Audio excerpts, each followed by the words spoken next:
नमस्कार दोस्तों, मैं लक्ष्मीना लक्ष्मी लोकगीत चैनल में आप सभी का दिल से स्वागत करती हूँ।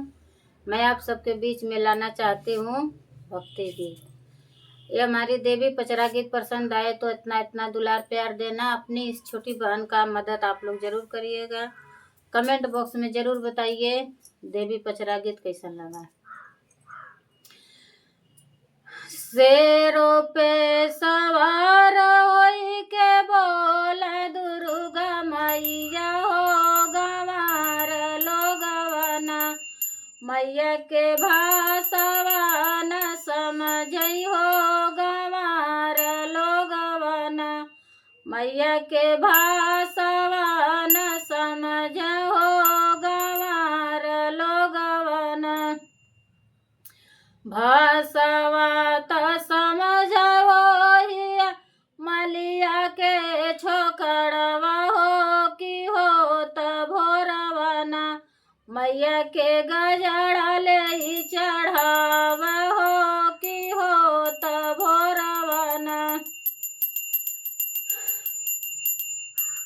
मैया के गजड़ा ले चढ़ाव हो कि हो त भोरवना।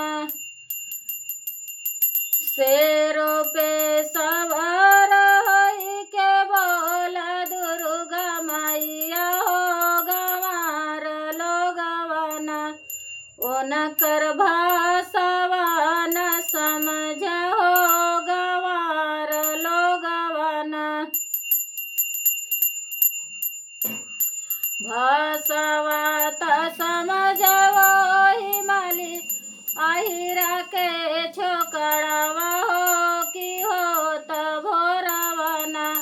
मैया के दहिया ले चढ़ाव हो कि हो त भोरवना।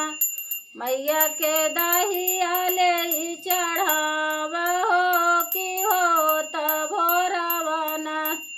शेरों पे सवार होई के बोला दुर्गा मैया हो गंवार लोगवना।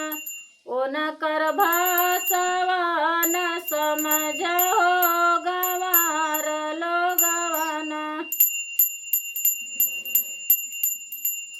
भाषावा त समझो ही बभना के बेटउआ हो कि हो त भोरवना। मैया के पोथिया ले सुनाव हो कि हो त भोरवना।